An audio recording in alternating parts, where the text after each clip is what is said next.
Hello everyone, welcome back to my channel. Today I am sharing something I have been really excited to film. My best reads of 2025.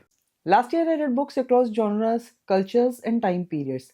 And these books just didn't entertain me, they stayed with me. I will keep things spoiler free and talk briefly about the story and why these books became the highlight of my reading year. So without further ado, let's get started. The first book on my list is Babel by R.F. Kuang. This is a dark academia novel which is set in an alternate version of 19th century Oxford, where language is power. Translation fuels empire, and magic is rooted between the meanings lost between languages. This book is so intellectually rich. It made me think deeply about colonialism, identity, power, and who gets to control knowledge.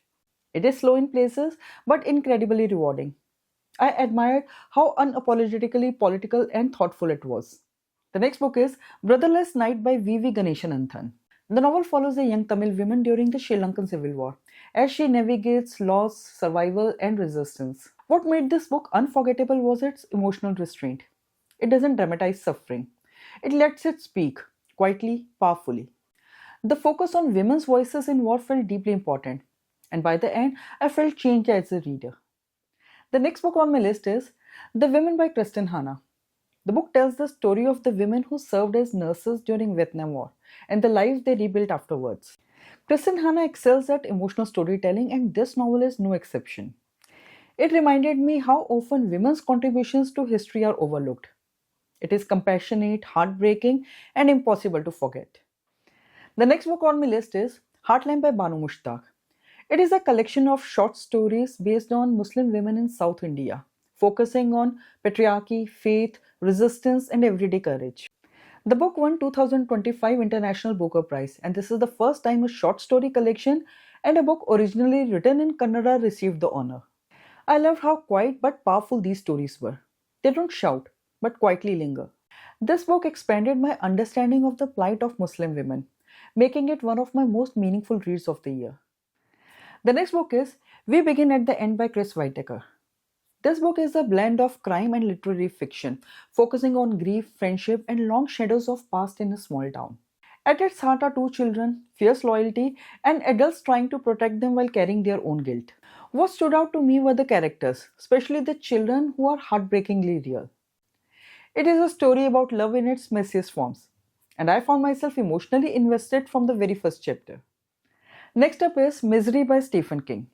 This was my first Stephen King novel and I was hooked from the start. Mystery follows a novelist held captive by an obsessive fan, making it one of the most intense psychological thrillers I have ever read. It was so claustrophobic and gripping. Stephen King proves that horror doesn't need monsters, just human obsession. I couldn't put this down, and it made me appreciate the power of tight, focused storytelling. The next book on my list is My Friends by Fredrik Backman. The novel explores friendship, loneliness, and the invisible ways people save each other. Fredrik Backman has a unique way of writing deeply emotional stories with warmth and humor, and this book is no exception. It reminded me of how kindness, even in small forms, can change lives. It is a tender, emotional story about finding family in unexpected places. I finished it with tears and full heart. Next up is Mother Mary Comes to Me by Arundhati Roy. This is a deeply reflective personal memoir which blends memory, personal experiences, and social commentary. I loved how intimate and contemplative this book felt. It reads like a conversation with the author's mind. This memoir is so raw and honest. It asks big questions without offering easy answers and trusted the readers to sit with discomfort. The next book is The Invisible Life of Addie LaRue by V.E. Schwab. The novel follows a woman cursed to be forgotten by everyone she meets, living across centuries in search of meaning. What made it special was the book's atmosphere. It is lyrical, romantic in a quiet way, and deeply reflective about memory and legacy. It made me think about what it truly means to be remembered. And the last book on my list is Rue by Manav Kaul. It is a poetic, deeply introspective novel that explores love, longing, and the emotional landscapes within us. It combines travelogue and memoir, and deserves to be read for its exquisite prose. In this book, Manav Kaul undertakes a journey to his birthplace in Kashmir for a sense of closure. The book felt less like a story and more like an experience.